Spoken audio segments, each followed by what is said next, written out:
Welcome to Fresh Outlook on this first week of August. Hope you're enjoying the summer. I'm Mia Toschi. Here on Fresh Outlook, we talk about the most talked about topics of the week, and this week is shaping up to be a busy one.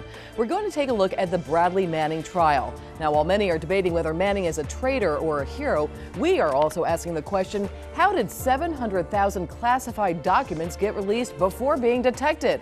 We'll also take a look at the latest developments in Egypt, where violent protests have polarized the country. And speaking of protests, fast food workers across the U.S. walked off the job this week. They're asking for more money. The question, what does this mean for the industry? And finally, we'll talk about the tech war that's brewing between Google and Apple. But first, the Bradley Manning trial. The Army private was found guilty this week of espionage, but not of aiding the enemy. While many are cheering him as a hero, others say he is a dangerous terrorist. Let's take a look at the latest news.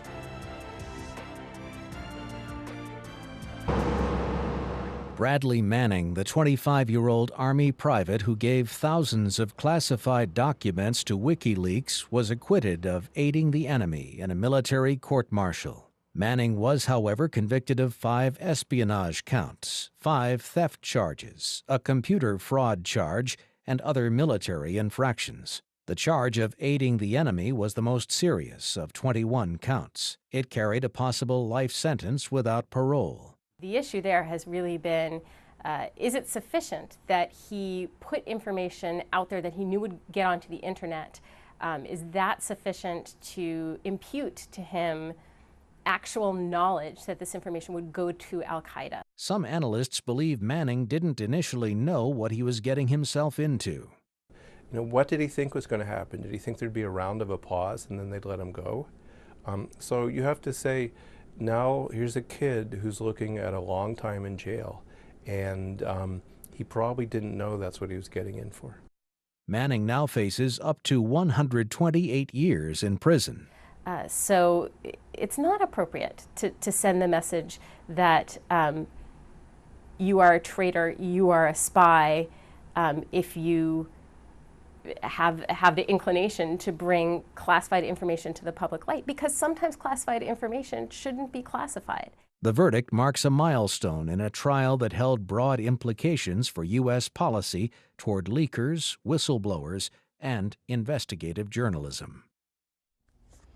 Well, joining me now to discuss this historic case is political analyst Dee Dee Benkie, political psychologist Dr. Bart Rossi, and via Skype, Dr. Simmons from Salisbury University in Maryland. We welcome all of you and thank you for your time on this Saturday. Well, let's talk about this verdict. Let's find out where all of our panelists stand on this. Dee Dee, we're going to start with you. Were you happy with this verdict? Oh, yes. This is Benedict Arnold, new age today. A big traitor, terrible. Okay. Dr. Rossi? I'm kind of in conflict with this verdict, actually. I don't like the fact that he put this information out there, but I do see a role for a whistleblower, and I do think he has a conscience here. He was concerned about certain things that happened in Afghanistan and Iraq, which were objectionable. So I'm a little bit in conflict, but we'll talk about the whistleblower. You got it. And Dr. Simmons, how about you? Where do you stand on this? I think because he wore the uniform that, in fact, he had to be punished in some way. But I'll dovetail off the previous speaker and say that whistleblowers are important at this juncture, I think, because of what happened during, in particular, the Bush-Cheney years. I think we're sort of set up for this right now, and I do not think he was in compliance, for example, with Al-Qaeda and necessarily trying to overthrow the United States of America. Well, he has said that he wanted to create a national dialogue to get people talking about this, and he certainly has done that. That's why we're here, after all. Right. Let's talk about what his motivation was. And Dr. Rossi, let's talk about somebody who decides to become a whistleblower. If you can talk about it from the psychology end. Sure. I think the mindset or the psychology is, that someone feels compelled to leak information or present information because they see things that are so really objectionable. In this case, with what happened in Afghanistan and in particular Iraq. Okay, I get that. But to Dee Dee's point and to the point of actually leaking classified documents, that's a problem. I think that the government needs to have a way for a whistleblower to be a whistleblower and present some real thought into this. We have that, by the way, for Medicare abuse. We can be a whistleblower. Well, let me ask you a question. Did he do it for himself, or did he do it for the good of the country? Well, I think that's a good question. I think for himself to a great degree, because he wanted this information out there. But on the other hand, I think in this case he felt compelled to have certain information be available. But does he want that for himself, for his own gratification? And that's you're the psychologist here, well, so you're getting the hot seat. I see it more with Snowden than I do with this guy, actually. Okay, I got a head shaking over here. We've got Dee Dee saying no. Dee Dee?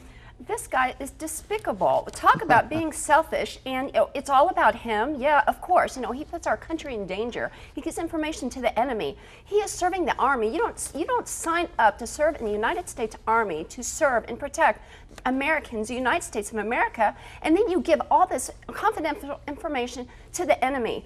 This guy should go away forever. Terrible what he did. Well, I'd like to also talk about the United States Army and the 700,000 classified documents that he released. Shouldn't the U.S. Army have found it after maybe one or two? I mean, 700,000 is an awful lot. That's a concern. It really is. How did this happen? So hopefully that the Army will definitely take a very close look and make sure that there are safeguards now where people aren't able to do this, where a private's not able to. I mean, because after maybe you can release a few documents, but my goodness, in the history of the United States, more than ever, and he's only a 25-year-old kid. How did this happen? So yeah, we really need to take a look. Well, Dr. Simmons, how do we protect the country moving forward? Well, I think one thing we need to protect is free press, freedom of speech. One thing that concerns me right now is that I'd hate to see us turn into witch hunters in pursuit of people like Assange and WikiLeaks, because if indeed we go that route, we have to take a very serious look at our commercial media, some of whom printed some of the information that was provided by WikiLeaks and passed along or leaked, as it were. I would mention the Washington Post and the New York Times. We have to take a very hard look at how we're going to handle the new global media world and the traditional commercial media in the U.S. What recommendations would you have? Oh, well, I think it's really dicey, and my first recommendation is just to flag the global pursuit of people like WikiLeaks, because you see, in the old days, we used to have investigative reporters, and disgruntled people would go to them, and then the commercial media would try to seek information based on those sources. I would be very, very afraid of setting the precedent of trying to track down these global media outlets, knowing that in truth, just like the other messengers in the United States, the Washington Post and the New York Times, for example, I think most Americans right now want transparency, and I think they would be very worried if the government started to crack down on some of our major media in this country. Well, of course, many supporters of Manning are calling this a victory for free press. Do you see this as being so, Dr. Rossi? I don't think it's a really clear victory, but I think it might be a step in the right direction because, as I said before, the whistleblower has to be considered here. And I think that the whistleblower, in this case, overstepped his bounds, certainly leaked a lot of classified information. But how does the Army or how does the military have an arrangement where someone can come forward if there's legitimate abuse in the service? How do they do that? And I don't think we're there yet. Dee Dee? Well, not like this. I mean, you don't put it out there for, other countries to have our confidential information. This was so terrible and so selfish. And I got to tell you, to say he's a whistleblower or a hero, that's un-American. I don't even know what they're talking about because, there's got to be a way. You know what? I don't know. Maybe you go to your officer. Maybe you go to another officer. Maybe you go to someone in the government. But you don't do this. I don't think the government has a mechanism for someone like this yet. He felt compelled based on what he saw on the field, what he saw in Iraq, and I think that he felt compelled to come forward. He's in the Army. He is supposed to go to his superiors or someone else. He's not supposed to do this. In the Army, you're supposed to serve the country. He went against the country. He was a traitor. Well, he did exactly what he's not supposed to do. But the Army and the country is not serving women in the service very well either. There's a lot of problems. I think they are. No. I think we're doing a good job. They're certainly trying to change some of that as Right. well. Let's talk about what this means for the Obama administration. 1 out of 7 people has now been charged in the Espionage Acts for leaking secrets to journalists. What does this say about President Obama and moving forward? As I said before, I think that the president here could be a leader. I think the president and this administration should say, listen, if someone has some objections or issues, whether it be in the military or in other situations when it comes to government control or government activity, there should be a way to go forward. And I understand what Dee Dee's saying here. There should be a way to present yourself in a reasonable manner here. But specifically, I want to ask Dr. Simmons what you think about 1 in 7 has now been charged in the Espionage Act under the Obama administration. What does that say about the Obama administration? It says there was a lot of momentum coming out of the preceding administration. It really started post 9/11, and we've been chasing people all over the world since. Or that's a pattern we followed for years anyway. And I do think that playing world cop has repercussions both for our country and for our media. And I would say that it's not surprising, in my opinion, when you're that aggressive in your global policies, that there's going to be some blowback, you're going to make some enemies, and in turn, there's going to be more scrutiny here at home, particularly in a relatively open society.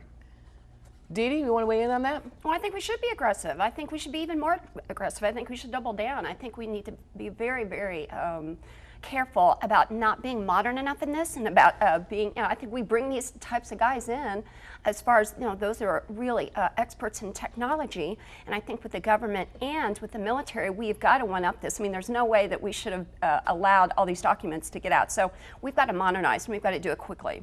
How do you think the majority of Americans felt over this trial? And I'll ask you, were they sympathetic or not? And what does that say about the culture? Good question. I think psychologists love to talk about people in conflict, and I think that Americans are in conflict, and this case is one of them. This is a classic approach avoidance conflicts. There are others, approach. This is approach avoidance, where I think most Americans say, there's some value in having people who are legitimately a whistleblower. On the other hand, I don't know if I really like all these documents going out there. Of course not. So I think there needs to be an approach, and I like what was said here about momentum. I hope that we can get some momentum and have a way for people who are really serious about their objections being able to come forward. Well, first, we need to make it much harder for these documents to go out. We've got to have the safeguards, first and foremost. Secondly, I would like to see President Obama be stricter and, say, instead of saying we're disappointed in Putin dealing with Snowden, I wish he would have cracked down hard and said, we are so disappointed and we're going to take money. I would just like to see the president be a little bit more of a leader on both of these, and both of these traitors need to be cracked down upon. Well, Manning said that he didn't believe that what he was revealing was a threat to national security. Well, he's wrong, clearly. But I don't understand how he may have actually believed that, because he was actually an intelligence analyst. So his thinking here can be questioned, no question, no doubt about that. However, I think that his intentions have some real value for us, and I don't see him really as a traitor. I see him as someone who is misguided in some ways, but it does present this issue to the American people. We're going to get some final thoughts. Dr. Simmons, final thoughts. Final thoughts. Well, I tell you, it's sort of ironic to me, because I think, going back to the commercial media, they would be quite terrified if the government tried to crack down on them the way they are at WikiLeaks. But at the same time, most of our media walked lockstep off into the Iraq War, which was, in my opinion, a complete disaster. Those are my final thoughts.